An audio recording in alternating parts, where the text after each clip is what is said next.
On ne vous a jamais fait voyager aussi loin en restant aussi près. Les Nouveaux Nomades, tous les samedis à 12h55 sur France 3.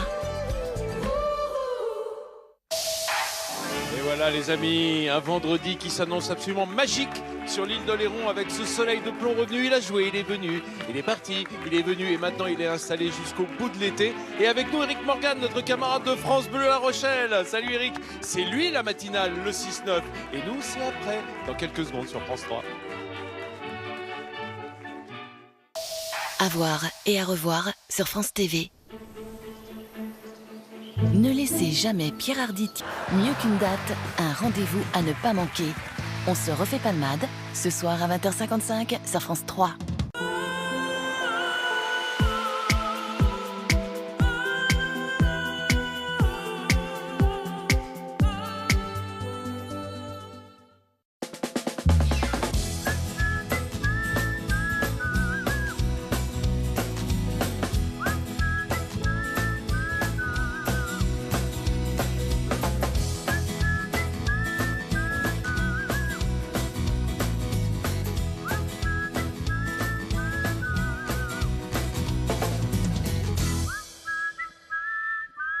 L'équipe de Midi en France est sur l'île d'Oléron aujourd'hui. Vincent Ferniaud, ses chroniqueurs et ses invités vous proposent une virée entre terre et mer à la découverte de la Charente-Maritime. Allez, c'est parti! C'est parti, mon cri-cri. Parce que d'habitude on dit mon kiki, mais comme c'est la voix de Christophe, on dit c'est parti mon cri-cri. Voilà, c'est parti parce que le week-end arrive, parce qu'on est vendredi, parce qu'on est bien, parce qu'il fait beau, parce qu'on est sur un lieu de villégiature et de vacances et qu'on va se régaler pendant tout le week-end qui va suivre en votre compagnie, en tout cas pendant cette heure qui vient, en compagnie d'Eric Morgan qui est avec nous. Salut Eric. Merci de m'accueillir. Bonjour Vincent, bonjour la France et bonjour Oléron. Tu as raison de le dire, ils sont fidèles les Oléronais. Hein. Toi tu viens de La Rochelle, c'est un petit peu plus loin. Alors, vous êtes gentil. Moi je suis levé depuis 3h du matin. On me dit il faut faire une émission de télévision, France 3. Ben voilà, je me voilà après une heure de route. Oh là là, je le crois pas, la petite nature, il est déjà en train de se plaindre.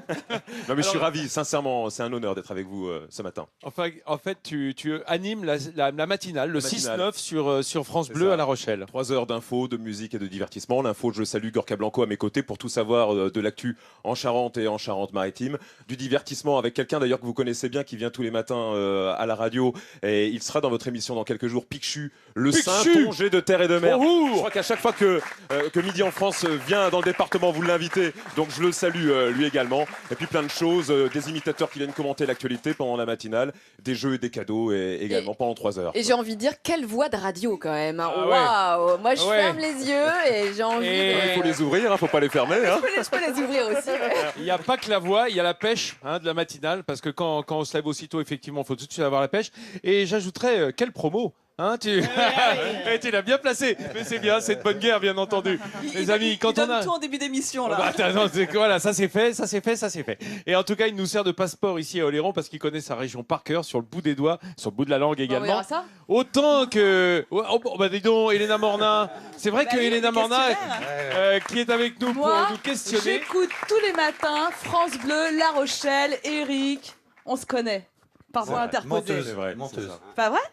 un petit peu. Alors.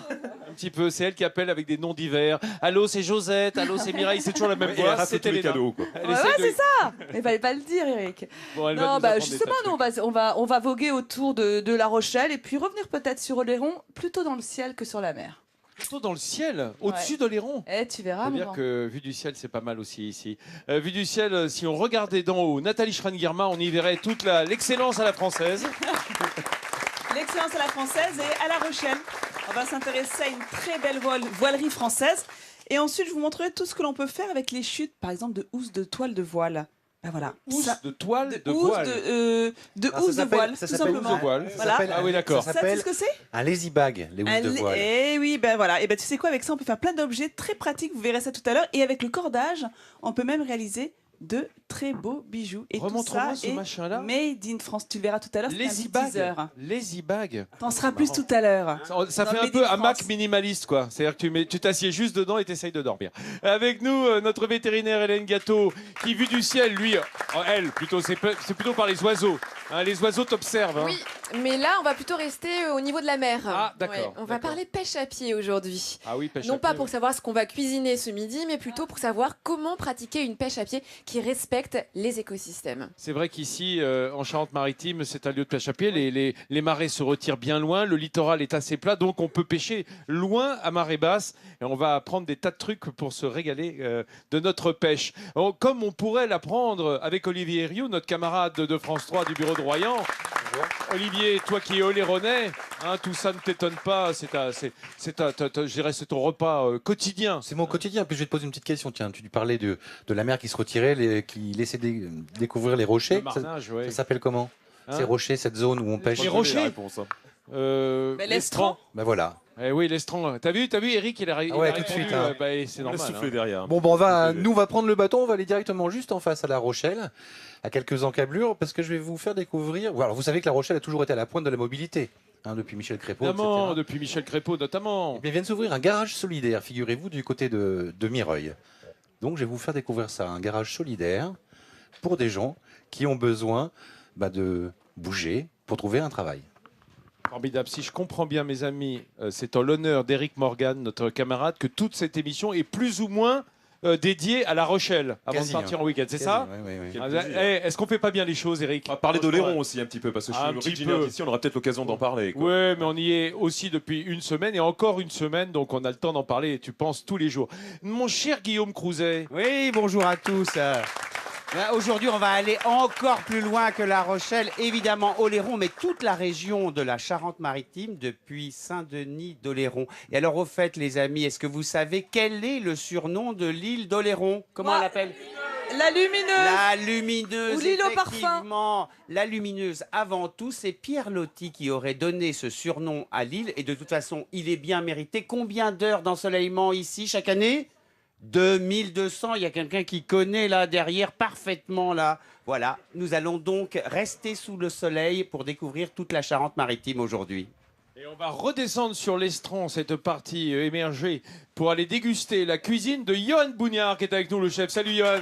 Bonjour. Ça va, chef? Ça va très bien et vous? Alors Johan, c'est le chef d'un hôtel qui se trouve sur la côte sauvage, un peu plus bas, du côté de Delus, là-bas. Oui, à l'hôtel Le Grand Large. Ah bah ouais, c'est magnifique, c'est vraiment face à la mer, face à la mer. Oui bon d'accord, c'est pas grave.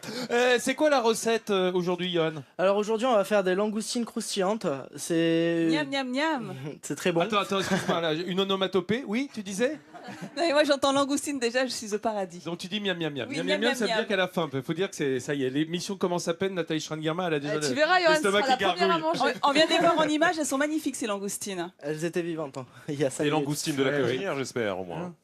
De la cotinière. Oui, de la évidemment. cotinière, bien sûr, bien sûr. Évidemment. Et on les fait dans des Donc dans de la pâte à filo, on les passe un peu dans des algues avant pour les parfumer. Et après, on les servira avec une compotée, des courgettes et des poivrons confits. à l'huile. Génial. Top, on adore les langoustines, surtout celle de la cotinière qui se trouve à quelques centaines de mètres de l'endroit où il officie. Mon cher Guillaume, Oui, mon cher Guillaume, Dis je donc, tu vas chanter. vole. Je rêve. Écoute-moi, Exactement, je vole. oui, c'est parfait. Je ne sais pas si là-haut, vu du ciel, on verra ces langoustines. Mais quand on prend de l'altitude, c'est vrai qu'Oléron prend un tout autre visage. Alors, on part, enfin, deux amis sont partis pour nous, Benjamin, qui est historien, et Richard, pilote d'avion, pour nous faire découvrir l'île sous un angle différent et son histoire vue du ciel. Nous avons rendez-vous avec Richard, un passionné d'aviation, et Benjamin, un historien des littoraux. Leur point commun, ils connaissent par cœur l'île d'Oléron, l'un sur terre, l'autre dans le ciel. Et une fois n'est pas coutume, c'est l'historien qui a préparé le plan de vol pour un petit cours d'histoire à 2000 mètres d'altitude, au-dessus des beautés de l'île d'Oléron. Et puis ce que je te propose, c'est qu'on se dirige ensuite vers vraiment la pointe sud au niveau de Saint-Trojan, qu'on survole ces plages. Et puis comme ça, on pourra remonter ensuite vers le port de la Cotinière. La Cotinière. Et puis ce qui pourrait être sympa, c'est qu'on termine à la pointe nord de l'île d'Oléron. Une fois les dernières vérifications effectuées, Richard embarque Benjamin dans son cockpit pour une heure de pure contemplation au-dessus de la deuxième plus grande île de France métropolitaine. Et vu d'en haut, le paysage est à couper le souffle. Forêt, mer, marais. Depuis le ciel, Oléron se dessine en un patchwork de couleurs, comme ici sur la pointe nord de l'île. Alors c'est toujours touchant de se retrouver à la pointe nord de l'île d'Oléron, puisqu'il faut se figurer que 6 millénaires avant notre ère, en fait, le littoral oléronais était situé à 50 km des côtes de Chassiron. Dès le début du XXe siècle, le phare de Chassiron était un haut lieu de la vie touristique locale, parce qu'il était le but d'une excursion, soit pour les personnes en villégiature dans l'île d'Oléron, soit pour les personnes venues à la journée depuis le continent. Des paysages qui rappellent aussi l'histoire de France, comme même le racontait Benjamin. Alors on survole la pointe de Maumusson et plus précisément la plage de Gatso. C'est par ici que l'île d'Oléron a été libérée en 1945. C'est d'ailleurs un des derniers territoires français à avoir été libéré par des troupes françaises. Le général de Gaulle souhaitait absolument que le maximum du territoire national soit libéré par des troupes françaises. Et donc au matin, à 2h du matin, le 30 avril 1945, 6000 hommes ont débarqué depuis Marennes pour libérer l'île d'Oléron. Une balade dans les airs qui a de quoi combler notre historien. Car c'est un privilège de pouvoir admirer certains édifices de haut, comme la citadelle du château d'Oléron, dessinée par Vauban. Si la citadelle du château était une citadelle défensive, elle a aussi très vite servi de lieu d'emprisonnement, de forteresse. Et au XIXe siècle, tous les régimes, qui soient impériaux, royaux ou républicains, en fait, ont placé leurs opposants politiques. Notamment, la République a placé, après la Commune de 1871, ses opposants avant qu'ils ne partent en déportation. Mais la leçon d'histoire dans le ciel se termine. Et juste après l'atterrissage, Benjamin vante tout de suite l'aspect positif de ce genre de vol pour son travail. C'est rien, on travaille surtout à partir de documents écrits, que ce soit des images ou des textes. Et c'est vrai que prendre de l'altitude, ça permet de prendre du recul au sens propre comme au sens figuré.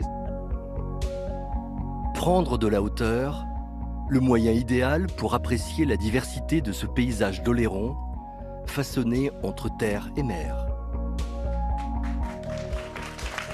Ça vous a donné envie, vous aussi, de prendre de l'altitude? Eh bien, c'est possible, figurez-vous, parce qu'à l'aérodrome de Saint-Pierre-d'Oléron, eh bien, Richard organise des baptêmes aériens, 20 minutes, 50 € pour aller en approche de Fort Boyard. Vous savez qu'on n'a pas le droit de survoler Fort Boyard réellement. C'est avec toi? Ah non, c'est pas avec moi, c'est avec Richard, et ça vaut mieux parce que moi, je ne pilote pas. Parce que sinon, c'est eux qui nous payent pour voyager avec toi. Pour l'accident et pour tout ce qui suit. Allez, je vous propose de continuer de rester dans les airs pour aller découvrir de l'autre côté du pont le fort Louvois. Alors, on est sur le continent cette fois-ci. Eh bien, ce fort, il a été installé dans une zone ostréicole à 3 km de Marennes. Il a été construit sur l'ordre de Louvois, ministre de la guerre de Louis XV à la fin de Louis XIV, pardon, à la fin du XVIIe. Alors le plan, il est assez étonnant, c'est un plan en fer à cheval et on y accède à marée basse par une chaussée pavée de 400 mètres. Et en arrière-plan, vous le voyez, c'est le pont d'Oléron, c'est le 3e plus long en France, hein. Il fait 2,8 km. Il a été construit entre les années 64 et 66. Vous savez qu'au 19e, il y avait eu ici un projet de tunnel avec un train à vapeur, Eric, hein, pour rejoindre Oléron à la terre ferme. J'étais pas né, mais ça doit être ça, effectivement. Ça se voit, ça se voit. Alors tiens, puisque tu aimes les vues d'en haut, après le magnifique Fort Louvois, moi je te propose de voir un endroit que tu connais. Tiens, est-ce que tu reconnais ces images? Est-ce que tu reconnais cet endroit qu'on va voir tout de suite à l'antenne? De quoi s'agit-il? Oui. Ah là, c'est plein de souvenirs. C'est à Saint-Pierre-d'Oléron, hein, c'est ça, oui. Le château de Bonnemie à Saint-Pierre-d'Oléron. Exactement. Alors à cet endroit, on organisait, à l'époque où je vivais sur l'île d'Oléron, j'étais à l'école primaire et j'ai salué également à l'école Jeanne d'Arc, on organisait la kermesse de fin d'année. À l'époque, on pouvait accéder à l'intérieur de ce château de Bonnemie. C'est plus le cas aujourd'hui. Oui, c'était des grands moments. J'espère que vous n'avez pas les images. Je me souviens, j'ai vu la photo chez mes parents il n'y a pas longtemps, que j'étais déguisé en Maya l'abeille, bariolé. Ah bah écoute, comme aujourd'hui alors. Oui, mais de jaune et de noir, comme le Stade Rocher d'ailleurs au passage. Un château du XIVe siècle auquel tout le monde a accès, en tout cas à l'extérieur, dans ce parc absolument magnifique qui l'entoure. Je crois qu'ils continuent à organiser des fêtes et puis ils ont en projet, semble-t-il, eh bien, de l'ouvrir au public plus largement. Il est à Saint-Pierre-d'Oléron, bien évidemment, ce château Bonnemie. Il faut y aller, hein. Le parc est magnifique à côté, on peut pique-niquer, c'est génial, quoi. Enfin, voilà, et des soirées ruches mémorables. On retentera le coup, hein. Moi, je fais le joyeux bourdon. Ah, bzz, bzz, bzz. On va retourner à la recette. Tu cuisines, Eric, ou pas Un petit peu, j'improvise à la maison, faut bien. Tu pêches ou pas? Alors pendant ma jeunesse, oui, pêche à pied sur l'estran rocheux, ici à la Menounière, mon village d'origine, oui, on y allait. Et on respectait les quantités, bien évidemment. Quoi. Alors évidemment, il y a des quotas, hein, chef. Hein, Je trouvais jamais de langoustine, malheureusement. Des crevettes, oui, mais pas de langoustine. Ah, la langoustine, il faut aller un petit peu plus profond quand même. Hein. C'est pas dans le filet qu'on ramène souvent des belles langoustines comme celle-là. Alors, éminçage, Éminçage. Éminçage d'échalotes. Des échalotes. Exactement. Quelques gousses d'ail également. Quelques gousses d'ail, ouais, ce sera pour les poivrons, parce qu'on va les faire confire avec du thym, de pour l'huile faire d'olive. mariner quoi, à l'huile. Exactement, donc là, pour les poivrons, c'est très simple, on prend l'ail, on l'écrase. On a juste coupé nos poivrons en quartier et pépinés avant. Alors, vous l'avez pas pelé. Chef, il n'enlève même pas la peau, c'est pas un peu flemmard, ça, chef. On pourra enlever la peau quand il sera confit. Quand il sera confit, il suffira de... La peau se décollera toute seule. Vincent. Donc voilà. Sur Oh. certains poivrons, la peau est très fine, donc il n'y a pas besoin de l'enlever, si c'est des poivrons. Donc, ça, c'est quoi? Ça, c'est de l'huile d'olive. Donc là, on a huile d'olive, thym, ail. On va mettre un peu de poivre et un tout petit peu de sel. Ouais. Voilà. Au moulin, bien sûr, le poivre, les amis, hein, soyez sympas, coûteux. Mais alors attends, tu dis toujours au moulin au dernier moment, et là pourtant on le met avant. Non, c'est le sel au dernier moment. Non, le moulin à poivre aussi. Quand tu fais un œuf. Ah d'accord. Voilà, tu mets un coup de moulin à poivre au moment de servir ou un moment sur l'entrecôte, je sais pas, mais là, Ouais, bah moi, je c'est trouve pour que d'une mariner. ville Donc, à l'autre, Là, exactement. alors, hop, On le met au four, Quelle donc à température, 160 degrés. Je le mets à 160. 160 degrés à peu près pendant. 30 à 40 minutes, ça dépend. D'accord. Ça dépend de la taille des poivrons. D'accord, ok. Donc ça voilà, sera terminé, ensuite on va revenir sur notre bouillon de langoustine Génial. au basilic. Donc là pour l'instant c'est plus un consommé. On va mettre nos échalotes tout à cru sans faire suer. D'accord. Échalotes, pareil, une petite gousse d'ail. Sans faire suer, hein, Elena. Non, sans faire suer. Justement, Voilà. alors tu dis rien. Hop.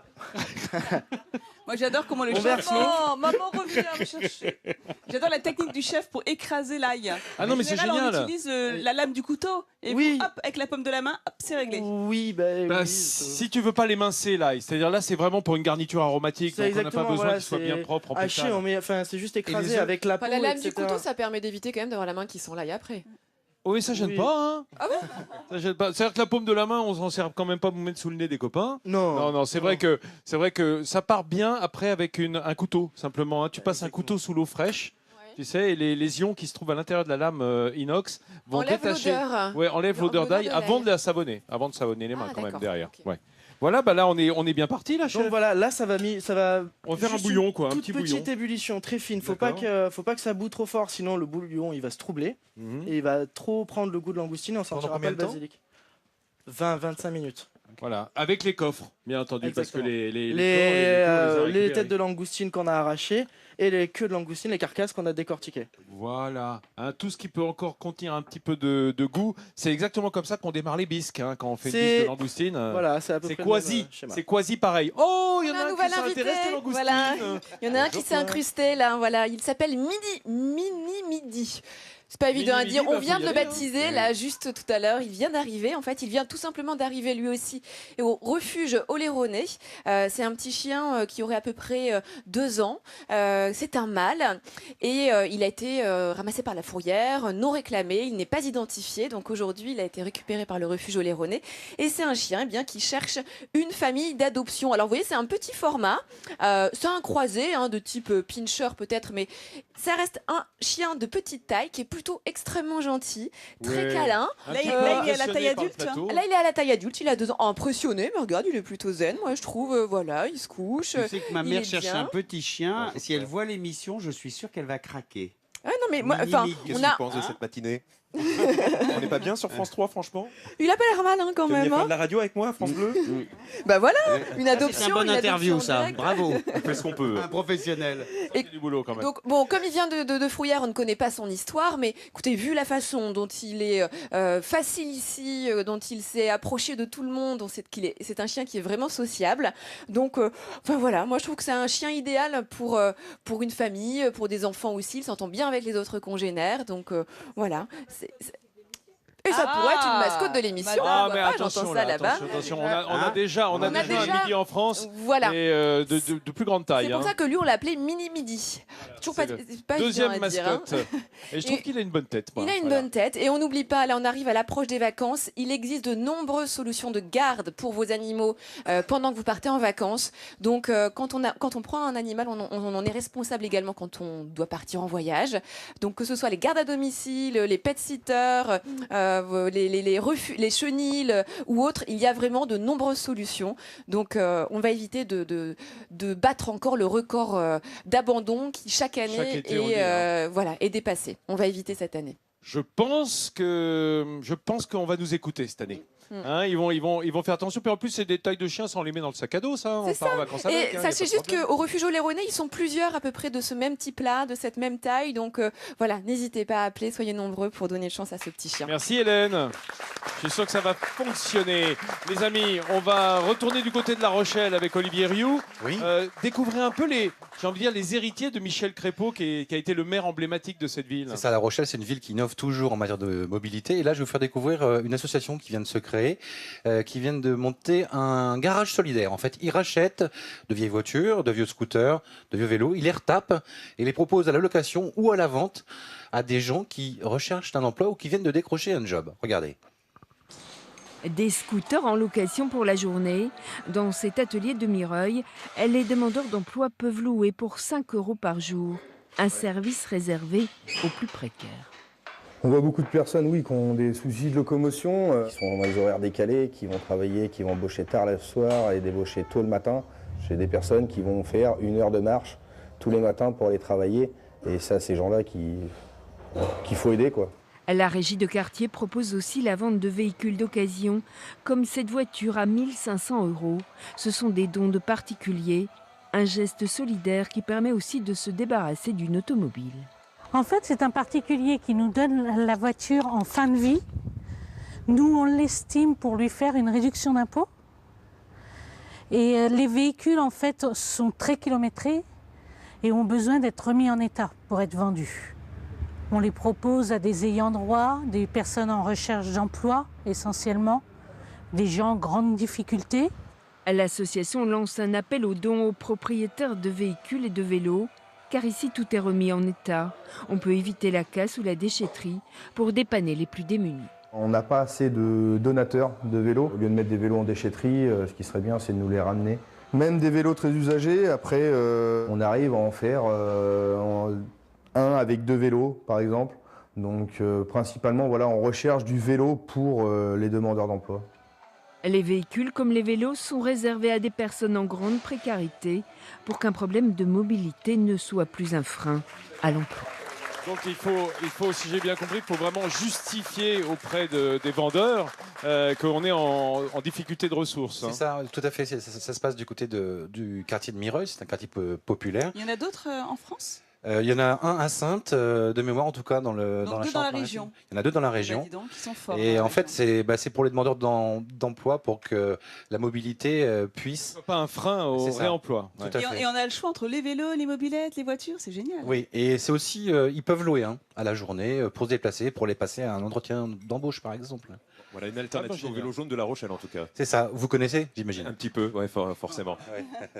Parce que lui, il est venu avec une Twingo ce matin qui roulait très bien, notre ami Eric Morgan. Non, mais c'est sa ville. Moi, je trouve que c'est une initiative absolument fantastique. Ça devrait se multiplier. Exactement. Et puis, ça montre que si les gens se bougent, en fait, tout devient possible. Il faut juste le vouloir. Si les gens se bougent, ça permet aux gens de bouger. Exactement. Mais en voiture. Voilà. Bravo. Joli. Merci Olivier. Mes amis, on va rester du côté de La Rochelle avec Eric Morgan, notre camarade de France Bleu.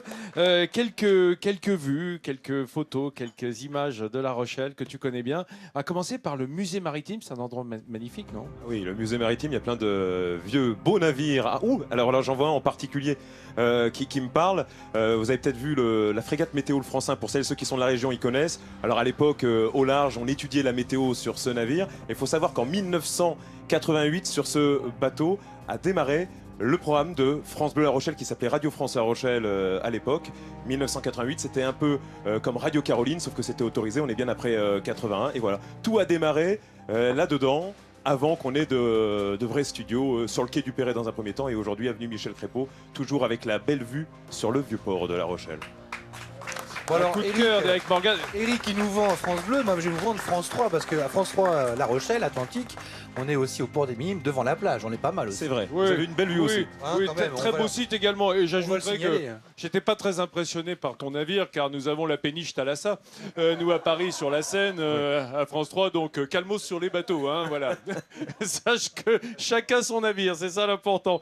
Également, le quartier du Gabu, dont tu voulais absolument qu'on parle aujourd'hui. Parce que c'est le quartier de la radio où sont nos studios. Alors, et puis c'est plein de souvenirs aussi pour moi. Et je pense à toutes celles et ceux qui passent le bac en ce moment. Moi, c'est dans ce quartier que j'ai commencé à faire la fête à La Rochelle. Il y a plein de bars de nuit. On l'a dit un peu plus tôt en début de semaine. C'est une cité étudiante aussi. Mais pourquoi La tu Rochelle. penses à ceux qui passent le bac, qui sont interdits de séjour dans ce quartier? Non, je peux vous dire qu'en 1999, si mes souvenirs sont bons, j'y suis allé, on a bien festoyé. Et pour l'anecdote, on avait fait 100% d'ailleurs de réussite dans ma promo au bac cette année-là. Et ça s'est bien fêté donc au Gabu à La Rochelle. Ouais, Eric Morgan, dis-moi, tu nous parles de bar de nuit. Oui, bah aujourd'hui. Tu peux me rappeler à quelle heure tu te lèves pour faire la matinale? Je me lève à 3h du matin, monsieur. D'accord. À quel moment tu dors alors? Si tu fais les Je bars dors. de nuit et que tu enchaînes à 3h? Sérieusement, c'est une question. Je dors un petit peu l'après-midi, 2-3 heures, et une nouvelle fois 3 heures entre minuit et 3h du mat, quoi. D'accord, voilà. Ouais, ça c'est une vie hachée que j'ai bien connue à l'époque de Télématin, Palpitante. effectivement, hein, quand on se lève très tôt. Bien, mon cher Olivier. Hein, puisqu'on est entre Rochelais ici, hein, j'ai envie de dire, bien entendu. En tout cas, d'adoption pour cette émission. Qu'est-ce qu'on va faire ce week-end? Parce que nous, on va rester dans le coin ce week-end. Alors, On va rester, en fait, et on va alors, regarder France 3. Je vais tout expliquer sur France 3 ce week-end. Ce week-end, il y a les 24 heures du Mans sur France 3. Ah ouais. Donc je vous propose de juste avant l'émission, 9h50, pour savoir de toute l'actualité en Nouvelle-Aquitaine, de regarder l'ami Christophe Zirnet, 9h50 le matin. Christophe, qu'on adore. Voilà. Et alors avec sa coéquipière Delphine Roux, ils nous font découvrir tout ce qui se passe en Nouvelle-Aquitaine, une émission de service et de proximité tous les matins 9h50.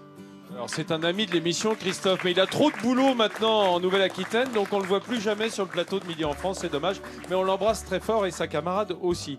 Les amis, on va retourner à la recette parce que ça commence à humer, comme on dit, hein. Ça fleure bon. C'est Johan Bougnard, il est au travail sur les écrevisses. Ah ben, les langoustines, pardon.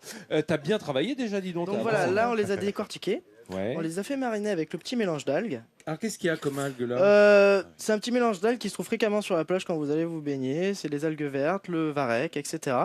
Donc ça a été séché sur la plage Ah, mais carrément. c'est nettoyé, tout c'est fait par Donc des ça, professionnels. C'est acheté en boutique ça, bio. ça remplace le sel du coup, donc faut faire Ça, attention exactement, dans le dosage. exactement. Comme il y a du sel dans les algues, il n'y a pas besoin de mettre de sel dans Elles la sont recette. belles ces écrevisses, hein, Vincent. Ouais, ça va.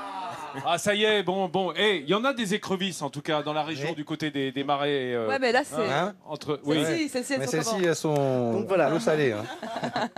Vous avez raison. Épinglez-moi, j'oublie rien. Moi, je suis comme un éléphant, j'ai une mémoire terrible. Donc voilà, C'est on vrai, les en trempe plus. dans la farine. Sur la mémoire. On les trempe rapidement dans la farine. Ouais. Ensuite, dans le mélange d'œufs.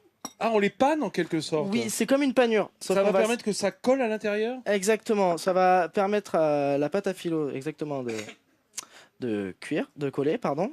Ouais. Et après, c'est ça qui va apporter un petit côté tendre. Vous avez vu parce que comment ça va on aider. plie? On commence par rouler jusqu'à la moitié du carré de pâte à filo. Ensuite, on replie la pâte à filo et on finit de rouler. Et on laisse la Exactement, et on petite queue, pince la bien au petite niveau de la queue queue. à l'extérieur. hein. Voilà, c'est pour pouvoir la toujours, fendre avec les la doigts technique. facilement. Toujours. Alors, on en profite pour préciser, Nathalie, puisque tu m'en donnes l'occasion, que la queue, dans une langoustine, c'est pas le corps. Ce qu'on mange, c'est le corps. La queue, c'est la nageoire caudale. C'est effectivement ce qu'il y a au bout du corps de la langoustine. On dit trop souvent, on mange des queues de langoustine. Bah, si on mangeait que la queue, il n'y aurait pas grand-chose à manger dedans. Hein. Et la tête est excellente également. Alors, la tête, c'est le coffre. Ouais. Hein. On est servi pour le bouillon là. Parce qu'il y a la tête et le thorax. Ce qu'on appelle en fait chez les crustacés le céphalothorax. Et comment on la c'est un mange peu la tête médical. alors? C'est pas très La sexy, pas tête- très cuisine. Que le veto confirme. Non, mais en fait, c'est ça. Vincent a raison. Dans une langoustine, il n'y a pas que une tête et une queue. Il y a une tête, un thorax, un abdomen et une queue. Et que voilà. Mais on n'a pas envie de le savoir quand on les mange. T'as raison. Les langoustines non plus. On aurait pu faire une dissection de langoustine, on aurait vu tous les organes, ça aurait été merci. très Bah, sympathique. c'est un peu ça qui s'est passé là. Alors, j'ai vu le chef utiliser un ustensile un peu particulier là. Je crois que c'était pour prendre la température du bouillon. Oui, c'est un Une sorte de thermomètre. pistolet là. Ah, Ouais, c'est un c'est un thermomètre à thermomètre. distance. hein. Ah Ouais, ouais. laser. C'est un thermomètre de surface. Ça, c'est quoi? Hein, C'est les grands chefs qui ont ça, t'as là. une sorte de petit rayon laser. Et comment on peut fait, nous, montrer, à la chef maison, si on n'a pas ça? Voilà. On Tu prend fais pas. la température ou dans la friteuse. Tu mets le doigt dedans, c'est si très ça bien. fait pshhh, c'est que c'est chaud. Non, il Alors, suffit voilà. d'en mettre une dedans. Quand c'est dans ta main, on dirait Sean Connery dans James Bond. Voilà, vous voyez, en surface, On est à 190 degrés. Eh Vous ben là, voyez c'est trop fort. Vincent, le C'est chef trop a fort. donné une solution. Effectivement, ma mère fait comme ça. On met un beignet et on regarde s'il prend ou pas. Et s'il prend pas, on attend un petit peu et on retente. Exactement. Moi, j'aime bien la technique de maman Guirma. Oui, ou un petit carré de Maman pâte. Shran. Maman Shran. Avec la boussée. Maman Voilà. Shran, maman Shran. Ah non, j'allais filmer avec le thermomètre, ça va pas du tout. Voilà. Alors, les petites bulles d'eau. Les Ça aurait été écrevisses, drôle, quand même. on filme Ça aurait avec été le très drôle. thermomètre. Non, mais le gars qui a oublié sa caméra. Qui Un petit filme coup de avec le soleil, thermomètre. Vincent. Ça dit, ça serait bien. Non, mais regardez, ce qui est important, c'est qu'il y ait cette couleur et surtout les bulles d'eau qui sortent, ça prouve que la température est haute. C'est toute l'eau qui se trouve à l'intérieur de la langoustine et de la pâte qui va se vaporiser. Hein. Donc, et c'est ça qui va rendre croustillant. C'est ça. Si on n'est pas assez chaud, ça va rester tout moumou. C'est ça. Eh oui. Combien de temps on les laisse? 2 minutes? Jusqu'à ce qu'elles soient bien colorées. Vous voyez, Ah, d'accord. Oui, ça va mettre une coloration. minute hein, à peu c'est ça. près. Même pas. Après, on peut les garder au chaud au four en attendant que les autres elles cuisent. Voilà.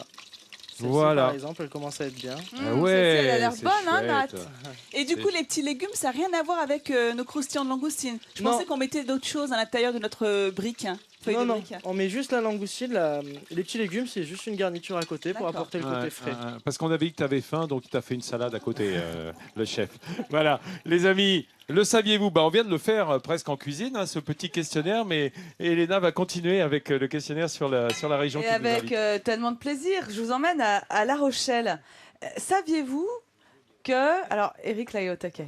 Je suis au taquet. Attention, hein, là, on a France Bleu, on a France 3. Non, mais il est trop Question fort, cet pour Eric. un champion. Alors, Moi, je laisse l'invité répondre, saviez-vous par que- courtoisie. Eh, vous pouvez jouer aussi tout sur le plateau et à la maison. Hein. Que La Rochelle a inspiré un tube du fameux Patrick Bruel.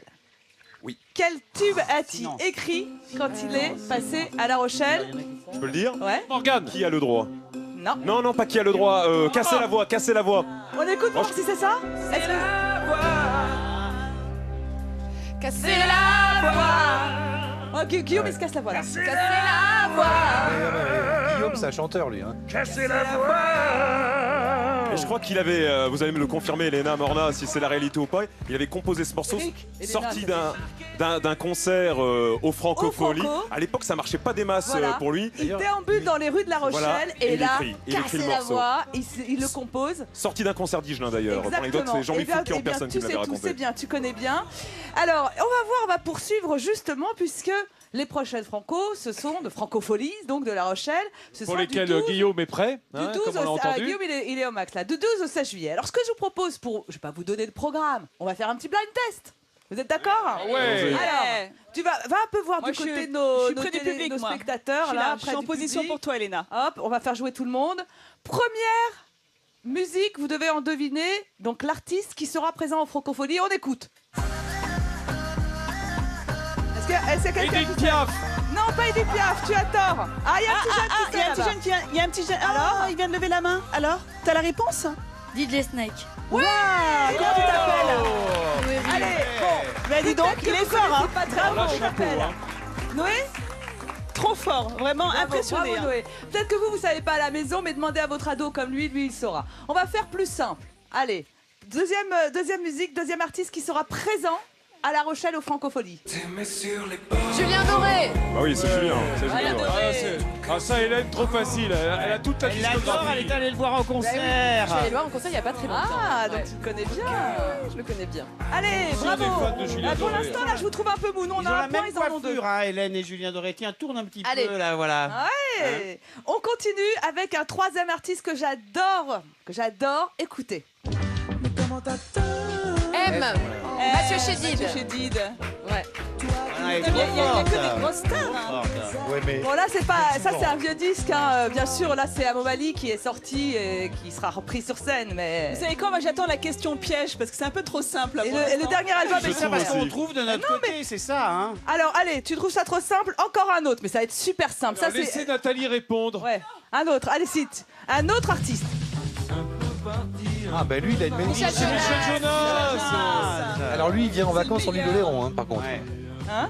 vient en vacances sur l'île de Léron. Ah, il vient en vacances, Michel Jonas, sur l'île de Léron. Je ne le savais pas, grâce à toi, je le sais. Je te le dis, je lui voue un Alors, tous ces artistes, mais il y aura aussi Vincent Delerme, il y aura Benjamin Biolay, il y aura Renaud, il y aura Camille, Toute la file soprano. fleur, quoi, de la chanson Regardez française, l'affiche du 12 au 16, ça se passe à La Rochelle. Moi je dis, il faut y aller. Si je peux faire deux secondes de promo, Eric, justement la semaine prochaine, lundi, mardi, mercredi, jeudi, vendredi, entre autres dans la matinale de France Bleu La Rochelle, on offre déjà les billets pour les Francopholies. Ouais. Et partout en France, vous pouvez Allez. nous écouter sur francebleu.fr si vous voulez rafler les places pour les Francos, bien sûr. Eh ben, je vous Alors. dis, c'est une bonne raison de se déplacer à La Rochelle. Hein. Une ville de musique, mais aussi une ville de cinéma, La Rochelle. D'ailleurs, il y a un festival qui va se dérouler là tout de suite à la fin du mois de juin. Savez-vous de quel festival il s'agit? Est-ce que les spectateurs ici savent? Court-métrage, long-métrage. Alors, j'ai une réponse peut-être. Monsieur, votre prénom? Aurélien. Alors Aurélien, ça serait quoi? Film international. Voilà, bravo Aurélien, c'est le festival international du film. Et alors c'est le deuxième après Cannes, il faut savoir, donc ça va se passer là à la fin du mois de juin. Et d'autres festivals aussi à La Rochelle, le festival documentaire, non du non, le festival, oui, non pas du documentaire, de fiction télé. Fiction TV, c'est ça. Et puis aussi le festival d'aventure, et ça c'est en novembre. Fiction c'est en septembre, et en novembre ce sera le festival d'aventure. Tout ça c'est à La Rochelle, une ville culturelle, une ville solidaire, une ville où il faut être tout simplement. Merci Bravo. Elena. On apprend des tas de trucs, et notamment sur le tourisme ici en région et dans ce département de la Charente-Maritime qui est bourré d'activités. Ça vous attend pendant l'été. Vous allez voir, vous ne serez pas déçus de venir dans le coin. Et si on s'intéresse au site On de la redécolle à région, nouveau comme ah oui, depuis prenons, le début de prenons cette les émission. airs. Allez, on prend de la hauteur au-dessus du phare emblématique d'Oléron. Il s'agit bien évidemment du phare de Chassiron, à l'extrémité nord de l'île, hein, près de Saint-Denis-d'Oléron, voilà, au bout d'une falaise rocheuse. Alors je dirais que ce phare, c'est un peu la tour Eiffel d'Oléron, c'est le monument emblématique, hein. Le premier phare à cet emplacement, il a été construit sous Colbert, à la fin du XVIIe. Et celui-ci, celui que vous voyez à l'écran, eh bien, il date de 1836. Alors, il fait 43 mètres de haut. Et alors, pour une masse pareille, vous pensez bien que les fondations sont importantes aussi. Elles font 18 mètres de diamètre. Alors, il est resté tout blanc jusqu'en 1926. Et depuis, ben, il est rayé comme ça, comme un zèbre. Il est classé évidemment monument historique. Et c'est le plus ancien phare de France en activité après Cordouan. Il y en a un autre qui est rayé comme un zèbre. Ah qui a oui, envie d'en oui, parler. il est aux couleurs du phare. Oui, c'est vrai, j'avais pas Ouais. fait attention. Ouais. Oui. Non, franchement, c'est un bel endroit. Gamin, j'adorais y venir en vélo. Ça faisait quelques kilomètres depuis Saint-Pierre pour venir jusqu'à Saint-Denis. Même vue hein, d'ici au port de Plaisance de Saint-Denis comme au phare de Chassiron. Et on s'évadait. On parlait tout à l'heure avec Elena des festivals de La Rochelle. Et c'est vrai que moi gamin, Oléron, c'était pas dynamique comme aujourd'hui. On rêvait de vrais festivals, voir des vraies stars sur scène. Et voilà, en regardant l'horizon, moi, ça me faisait rêver. Aujourd'hui, c'est un peu l'inverse. Quand je suis à La Rochelle, je quitte mon studio, je vais sur le littoral, je regarde le Pertuis et j'essaie de distinguer, voilà, dans le brouillard parfois, le phare de Chassiron. Et là, c'est un peu vacances, quoi. Eh oui, un peu carrément vacances. C'est bien ce qui nous anime aujourd'hui. Et on sent que ça vient doucement ici. On a du mal à travailler, mais on le fait avec beaucoup de C'est bientôt le bonheur week-end. pour vous. Merci Eric. Hélène, on va s'intéresser à une pratique extrêmement locale. Très local, très couru ici, et c'est pour la plage abandonnée. Ah, puis un petit hommage à Brigitte en plus. Et Très grande pêcheuse à pied, hein, Brigitte, qu'on va aller au crabe hein, du côté de la Madrague. voilà, donc je vous demande d'accueillir Jean-Baptiste Bonin. Jean-Baptiste est responsable de l'association IOD, Île d'Oléron Développement Durable Environnement. C'est une association en fait qui cherche justement, qui étudie le littoral, et vous avez aussi une action justement de régulation de cette pêche à pied, parce que la pêche à pied c'est vraiment une activité qui est extrêmement pratiquée ici. Vous avez des chiffres à me donner. Oui, figurez-vous qu'il y a à peu près 230 000 personnes qui se succèdent sur les estrandes de l'île d'Oléron chaque année à la pêche à pied. Et sur une grande marée, quand il fait beau, on peut avoir 7000 personnes en même temps en train de pêcher autour d'Oléron. Ah, carrément. Et Plus de personnes que de crabes. Voilà. Alors ça peut être ça le problème. Avec ça, le problème. Ça peut être ça le problème. Voilà. Donc c'est pour ça que l'association intervient en fait grâce à des mesures de sensibilisation de ces pêcheurs à pied, qui peuvent être des pêcheurs professionnels ou des novices comme vous et moi qui venons l'été. Alors comment on les sensibilise? On va les voir beaucoup sur le terrain, on va les Ouais. voir pendant qu'ils sont à la pêche. Ça les surprend un petit peu, mais on va les accompagner, on regarde quels sont leurs comportements, on voit s'ils mettent les rochers à l'envers, par exemple, on leur explique. Ça, c'est pas un bon comportement de mettre le rocher à l'envers. Pourquoi? Parce que sur le dessus d'un rocher, vous avez des algues qui ont besoin de soleil pour la photosynthèse, vous avez des coquillages brouteurs qui vivent à partir des algues, et au-dessous, par contre, vous avez des espèces qui ont besoin d'être à l'ombre, d'être protégées. Et si vous renversez ça, vous avez à peu près 70 espèces différentes qui sont autour de ce rocher. C'est une D'accord. biodiversité incroyable, l'estran. Et si vous le mettez à l'envers, vous en perdez à peu près 50 à 70% par ce seul geste. Et multiplié par Ouais, tous ces par pêcheurs. ces 7000 pêcheurs parfois Voilà. sur une seule et même journée. Voilà. Alors on a quelques images justement de cette pêche à pied qui se pratique ici à Oléron. Là, on voit que les pêcheurs utilisent un outil. Est-ce que c'est un outil qu'on recommande ou pas, Jean-Baptiste? Pas vraiment, c'est un outil qui permet d'irronger le crabe et de l'attraper après avec une épuisette. Donc c'est pour les personnes qui ont un mal au dos, qui peuvent Sinon, on pêcher utilise plutôt des gants, en fait. ou mal au doigt, voilà.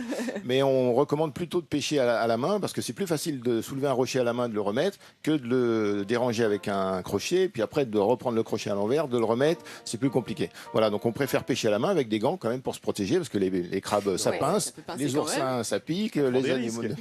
Alors là, après, justement, vous nous avez amené, Jean-Baptiste, ce matin, quelques espèces de crabes que l'on peut trouver ici. Vous êtes allé vous-même faire une petite pêche à pied. Voilà. L'occasion pour moi aussi de vous signaler un petit guide, les crabes des Pertuis charentais, qui est disponible dans les offices du tourisme à 3 génial, € ça. et Et qui les permet livrets. justement aux Alors, Hélène- visiteurs de bien connaître cette faune, en fait. Voilà, l'idée c'est d'inciter les gens aussi à aller à la pêche à pied, mais aussi pour découvrir toute cette nature, parce que rien que des crabes, il y en a une trentaine d'espèces, dont 6 gros qui sont connus, les tourteaux, les étrilles.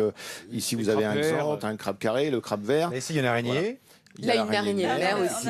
Voilà. Alors ça c'est très bon. Hein. Un gros La crabe. gourgale, je crois, le nom local d'ailleurs, si mes La souvenirs sont gourgale, bons. ouais, La fameuse ouais, gourgale, ouais. C'est ça. Et donc toutes ces espèces, il faut savoir les distinguer. On peut les observer en famille, tout Mais simplement là, à en quelle allant à la période pêche. de la journée, à quelle période, à quel moment de la journée, il vaut mieux aller le matin, en fin de journée, En fait, ça fonction va, des marées? voilà, ça va dépendre des marées. Alors, par contre, ce qui est intéressant de dire peut-être, c'est que si vous avez une marée basse à midi, il ne faut pas arriver à midi. Surtout pas à midi et demi, le temps de s'arranger, etc. Il faut arriver 1h30, 2 heures avant, parce que midi, c'est l'heure où la marée va remonter. Et donc, si vous voulez avoir le temps de profiter, il faut y aller en avance par rapport à l'horaire des marées. Et vous avez 2 heures ou 3 heures, ceux qui veulent flâner un peu sur les strands pour profiter. Jean-Baptiste est quelqu'un de très modeste, hein, mais son association Iode, elle existe depuis 10 ans et en fait, il faut savoir que c'est une référence au niveau national. Parce qu'ils font de la pédagogie, ils expliquent aux gens. Ils sont... vous voyez ce que je veux dire? Et il faut aussi de la science participative. Et science Exactement. participative, c'est-à-dire que vous pouvez, par exemple, si vous trouvez ça, des œufs de sèche C'est ça, oui. sur le sable ou dans les rochers, vous pouvez justement vous les récupérer en fait, Pour une Jean-Baptiste, omelette pour étudier les comportements de reproduction des raies, des différentes espèces de raies Voilà. que l'on peut trouver ici. C'est un programme de sciences participatives qui marche très bien sur l'île d'Oléron parce que c'est un gros site d'échouage au niveau national, c'est le plus gros site actuellement. Et donc les gens peuvent nous rapporter ces capsules d'œufs de raie, non pas de sèche. Ah pardon, j'ai dit de sèche, de raie. excusez-moi. Chaque espèce a une forme de capsule différente, donc on peut reconnaître l'espèce, on peut reconnaître sa date de reproduction, on peut reconnaître différents éléments qui nous permettent d'en savoir plus sur la vie des poissons, Jean-Baptiste, mais depuis la plage. Est-ce que tous les crabes sont comestibles? Alors, a priori oui, mais il y en a qui sont vraiment pas bons.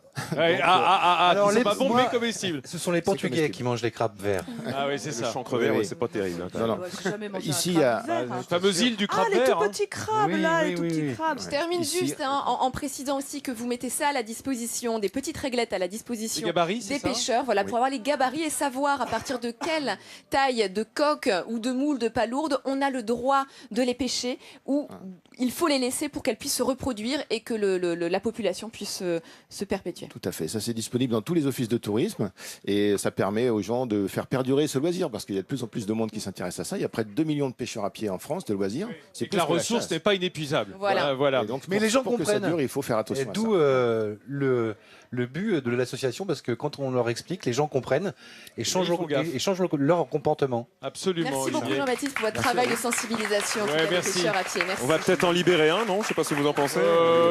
On va attendre la fin quand même, Allez. hein, parce qu'on est entouré de jeunes femmes qui ne sont pas très friandes du crabe coureur. Nathalie Schrengirma, alors Oui, dis-moi. oui, c'est moi.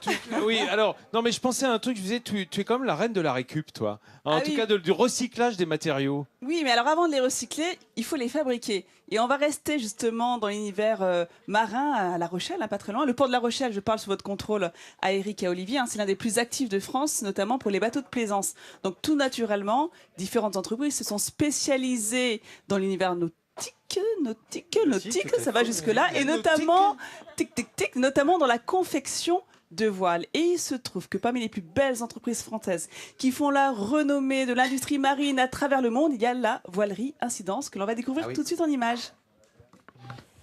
À quelques pas du port de plaisance de La Rochelle, un atelier a le vent en poupe. C'est sur cet immense plancher que se fabriquent des pièces monumentales, les voiles qui viendront tracter les bateaux. Et c'est sur l'ordinateur que tout commence. Donc cette voile-ci, tous les éléments que je vois à l'écran, j'ai un petit programme dans l'ordinateur qui permet de tous les décomposer. On les envoie à une machine qu'on a en bas. Et ensuite, sur les rouleaux de tissu, on place ces éléments pour les découper. Une fois toutes les pièces découpées, il faut encore les assembler entre elles comme un puzzle. Pour ça, Stéphane va utiliser un simple ruban adhésif double face. Là, par exemple, la voile, elle sera carrément plate et il n'y aura aucune performance. Alors que là, je vais lui donner du volume. On va voir à la fin. Là, j'ai une certaine tension à ma main gauche. Après 4 heures d'assemblage, Stéphane passe la main aux couturières. Rajouter des bandes de soutien, coudre chaque extrémité de la voile ainsi que des renforts sur les zones les plus sensibles, c'est devenu le quotidien d'Héloïse. Avant, non, j'y connaissais rien du tout. C'était même pas du tout mon truc, la voile. Tout ce qui était bateau, j'aimais pas. Mais après, au fur et à mesure de travailler ici, j'ai appris à justement à faire les voiles et je me suis dit pourquoi pas, ça peut être sympa. Et on en apprend tous les jours. Héloïse doit maintenant rassembler l'ensemble des pièces qui formeront la grande voile. Elle se fait aider par un coéquipier car la voile devient trop lourde pour une seule personne. Il ne reste plus qu'à l'équipe des finitions de l'inspecter et de lui rajouter quelques accessoires.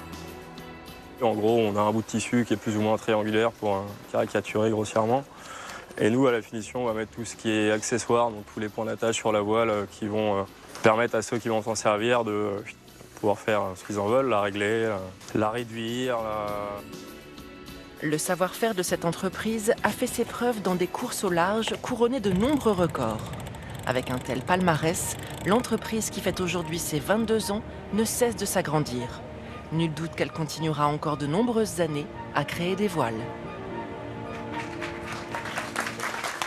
Et leur spécialité, eh bien, ce sont les voiles de multicoques. Ils travaillent pour les gros bateaux, les régates, les croisières. Ils sont très forts. Et tu me le disais, Olivier, juste avant le sujet, ce sont les meilleurs. Hein, et tu dis pas ça parce que t'es chauvin. Hein. Non, pas du tout. Non, mais c'est vrai, il y a tout un... C'est la plus connue. Oui, bien sûr. Alors, qu'est-ce qu'on fait justement, tu le disais tout à l'heure, Vincent, avec des toiles recyclées. Je suis la reine de la récup, effectivement. Alors, les voiles recyclées, je vous ai déjà présenté des entreprises qui les mettent en valeur pour faire des sacs, notamment garder les numéros quand il s'agit de voiliers de grands navigateurs. Mais là, je vais vous présenter une créatrice de la région, Sylvie Jaouen, qui, elle, a une très bonne idée. Elle utilise la toile marine. C'est extrêmement solide. Par exemple, avant d'admirer Elena sur le Transat, par exemple, regardez. C'est pas mal cette idée-là. Une sorte de porte-livres que l'on peut utiliser. Porte-journaux, hein, surtout. Porte-journaux, ce que tu veux. Hein, tu sais. Pour mettre le courrier quand tu rentres à la maison. Le courrier, effectivement, les magazines dans les toilettes, pour ceux qui en ont chez eux, pourquoi pas l'accrocher. On peut faire plein de choses. Bah oui, certains le font. Quoi? Pour ceux qui ont des toilettes chez eux. Oui, c'est ça. Uniquement pour ceux qui ont des toilettes chez eux. Qu'est-ce qu'elle fait d'autre? Il y a des vides-poches. Là aussi, en plus, c'est extrêmement robuste. Alors, son entreprise s'appelle Esprit Voile. Elle a été créée en 2008. Et avant, elle était vraiment spécialisée dans les toiles d'ombrage. Et en plus, regardez les couleurs, c'est trop beau. Il y a du jaune, il y a du bleu et il y a du orange. Mais qu'est-ce qu'elle est belle, cette nana! Waouh! Bonjour madame. Ça va? Vous êtes bien là au soleil? Vous sentez bien? Vous me dérangez. Je suis en train de prendre le soleil tranquillement sur mon transat qui est fait en toile de. Dis donc, Nathalie, tu prépares la Comédie Française, non? C'est de la toile acrylique. Tu prépares une accession à la Comédie Française? Que je vous débarrasse le transat pour pouvoir l'admirer. Oui, tu peux effectivement l'admirer et ou rester dessus. Faire comme non, tu veux. c'est pour que vous puissiez l'admirer parce qu'il est magnifique. Autre chose, les amis. Il y a une autre entreprise aussi qui reste dans l'univers comme ça marin. J'adore cette idée. Ce sont des créateurs de bijoux. Il s'agit de Alain et Anne Belloir. Et Beaux Bijoux, ça c'est une super idée. Ça tu vas adorer, Léna. On part toujours du cordage que l'on retrouve sur le cordon de nos bracelets. Et surtout, petit clin d'œil, regardez qu'est-ce que c'est ça. Vous reconnaissez pas? Non, mais dis donc, vous n'êtes pas très fort, hein. Un bout. Une manille. Merci, mais non, une queue de poisson, les Une queue amis. de poisson. On a des ancres, on a des hameçons, on a plein de choses. Queue d'écrevisse. Mais oui, il y a plein de choses aussi au niveau des coloris. C'est une excellente idée, ça cartonne, ça marche extrêmement bien. Donc vous avez la version cordon et on va dire souple. En plus, ça se règle très très facilement. Regarde, je vous le montre, ça coulisse tout seul. Oui, tout simplement. Et vous avez la version rigide comme les bracelets que je porte, voilà. C'est vraiment, ils ont du gingin dans la région, j'aime bien le dire, hein, c'est une expression normande, mais là pour le coup c'est tout à fait, c'est à propos, hein, comme on dit, parce on que parle Saint-Onget ici, Nathalie. Ingénieux, mais je sais pas comment le dire, ils sont ingénieux, voilà, ils savent ils ont du génie. Donc pour ceux qui ont envie de bijoux, de transat ou bien de voile, eh bien tout sur France3.fr. Merci Nathalie, c'est bien joli tout ça, et ça encore c'est une... ça préfigure les vacances, quoi. Dès qu'on voit de la toile de voile, ça donne envie de partir au bord de l'eau ici à Oléron. On n'est pas déçus, les amis, bien entendu. On va continuer à sillonner cette île, mais d'une façon un peu différente. L'île d'Aix cette fois-ci, parce qu'il y en a qui sont relax dans les transats et ils n'étaient pas chers, parce que j'ai entendu dire qu'ils étaient à moins de 80 € ces transats, ce qui est tout de même formidable. Tu vas pas faire le téléachat, moi, non? ça m'intéresse de savoir si je peux m'acheter cette magnifique. Le téléachat, on a eu la moitié une sitcom des années 90 tout à l'heure. Je vous emmène à l'île d'Aix pour rencontrer un personnage assez étonnant là-bas. C'est la Janie Longo locale. Alors elle fait pas des courses de vélo, elle pratique son métier en pédalant là-bas, car elle est postière. Elle distribue le courrier à tous les Aixois. Alors ils sont 249 habitants seulement à Aix. Donc Catherine, eh bien, elle les connaît tous. Tous les jours, elle va là-bas, elle livre le courrier, elle est en conversation avec les gens. Alors Catherine, elle est trop jeune pour avoir connu l'homme, l'écrivain célèbre qui, à l'été 1927, est venu à l'île d'Aix pour fuir son amoureuse, qui était Joséphine Baker. Alors, qui est cet homme? Oui, il s'agit de l'écrivain Georges Simenon. Voilà. Aïe. On se régale tout de même à visiter Guillaume, toutes ces îles. Absolument. Tu sais que c'est une île où il n'y a que des vélos de toute façon. Parce que Absolument. Les voitures ne sont interdites. Mais elle pourrait déposer son courrier à pied. Tu sais, les sportifs n'ont peur de rien. Alors je peux vous dire qu'il y a un mouvement de foule. Un mouvement de foule, des voix s'élèvent dans la foule parce que les langoustines du chef sont prêtes. Vous avez vu dans quel état ça les met, les Dionysiens, qui sont derrière nous. Mais absolument, ça va venir, hein, vous inquiétez pas. Elena a pris le plateau, c'est bon signe en général. Quand on voit la beauté du plat, on peut comprendre la splendide. composition, la Chef, envie, c'est Johan, rejoins-nous s'il te plaît. Voilà cette langoustine croustillante, ce petit croustillant de langoustine, c'est un petit beignet en quelque sorte, mais dans de la pâte à filo. Exactement, ouais. On peut comparer ça presque à une nem ou quelque chose du genre. Ouais, un petit nem de langoustine. Alors langoustine de la Côtinière, bien entendu, qui est ce port de pêche magnifique sur la côte ouest, sud, on peut dire sud-ouest, sud-ouest de l'île d'Oléron. Et on a cette langoustine qui était encore toute frétillante ce matin. On aurait dit une écrevisse. Hein? On aurait dit une écrevisse. Ouais, c'est pas moi qui me tromperai entre les deux en tout cas. Je veux te dire un truc, ça n'a rien à voir, hein, mon cher Olivier. Alors, Eric Morgan est avec nous, notre camarade de France Bleu La Rochelle. Salut Eric, à nouveau. Salut. Déguisé en phare de Chassiron. C'est ça. Hein? Alors que tu as goûté ou pas? Pas encore, mais je. Au boulot, parce que je commence un petit peu à avoir faim. Pour rigoler. Pendant qu'on regarde le clip de la recette avec le chef, je te laisse goûter, tu nous donneras ton avis. Regardez, voilà. On a commencé évidemment en faisant une sorte de marinade autour de ces queues d'écrevisse qu'on a décortiquées, comme c'est important. Voilà, on les essaie reposer dans le mélange d'algues pour qu'elles imprègnent un peu du goût d'algues. Et puis on fait un bouillon avec les coffres, avec les pattes, les coffres. voilà les queues, ce qui reste, les carapaces. Et ce bouillon va servir à monter la sauce après. Voilà, il va servir à faire notre consommé en lui-même, c'est notre consommé. Et juste avant de le sortir du feu, on laissera reposer une petite dizaine de minutes avec du basilic entier dedans. Comment c'est, Olivier? C'est fini. Je l'ai bien goulé là. Il avait la bouche pleine d'animal. Super bon, bravo chef, parce que vraiment les langoustines elles ont un goût délicieux. Ouais, c'est formidable. Une très très belle recette. On va demander à Eric Morgan, lui aussi. On pas de possible, on parle pas à bouche pleine. On ne parle pas à bouche. Monsieur, c'est très mal poli de me parler la bouche pleine. C'est délicieux, franchement. Elena, comment ça se passe de ton côté, du côté des Dionysiens? Nous, on s'arrache. Et alors, il y a des petites là qui voulaient goûter. Allez-y goûter et dites-moi vite ce que vous en pensez. Mais c'est vrai qu'ici, on s'arrache. Non pas les écrevisses, mais les langoustines. Alors, comment tu trouves là cette petite langoustine grillée? Elle est bonne. Elle est bonne. C'est bien croustillant comme tu aimes? Oui. Et vous, les plus grands, alors? Excellent. Mais non seulement c'est bon, et en plus c'est facile à faire. Hein. Donc ça fait plaisir. Ouais, c'est vrai qu'on pourrait le refaire à la maison. C'est vrai, hein. Elle est mieux que bonne. Hein. On m'avait dit qu'il y avait un arrière-goût d'écrevisse, mais je le sens pas. Mais pour ce qui est de la langoustine, parfait. Et c'est quoi l'arrière-goût d'écrevisse? Tu le définirais comment, Guillaume Crouzet, toi qui es très malin? Peut-être moins de mer, tu vois ce que je veux dire, par rapport à la langoustine. Voilà. Peut-être qu'on peut faire une variante de cette recette et utiliser des écrevisses, chef. Hein. Et pourquoi pas? La queue d'écrevisse, c'est un peu petit, hein, chef. Ouais, c'est ça. Hein, J'étais en train d'essayer de te sauver là, Vincent. Ouais, mais je ne suis pas sauvable sur ce coup-là. J'ai ripé, hein, voilà, puis c'est tout. Eric, qui est nous rejoindre depuis La Rochelle, ici à Oléron, une terre que tu connais bien. Si on regarde un peu cette émission, ce qu'on a dit d'Oléron, tu retiendrais quoi comme image? L'image que je retiendrai, votre bonne humeur déjà. Non, franchement. Attends, bien sûr, mais ça c'est de mise. Voilà. Hein, c'est de mise. Non, après l'image, j'étais ravi de voir mon phare de Chassiron, j'étais ravi de revoir ce château de Bonny, voilà. Le quartier après de La Rochelle. Oui, ça m'a rappelé plein de souvenirs. J'avais l'impression d'avoir entre 15 et 25 ans seulement ce matin sur France 3. Bah, écoute, le but c'était de te donner envie, comme on donne envie à tous ceux qui nous regardent, de partir en week-end ici, puisqu'il commence dès demain, enfin dès ce soir ici sur l'île d'Oléron. Nous, on passe un temps formidable. On se retrouve bien entendu dès lundi, ici même sur le port à Saint-Denis d'Oléron. On espère qu'une chose, c'est qu'il fasse beau comme ça tout le week-end. C'est prévu, non? Ouais, ils disent oui.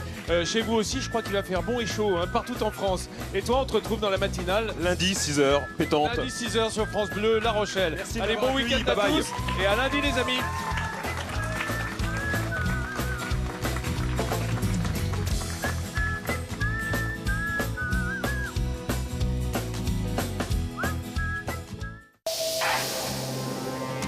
Dimanche sur France 3 avec Ipsos Soprasteria. La soirée des élections législatives, c'est en direct sur France 3. Toute la force du réseau est mobilisée pour vous faire vivre cet événement politique.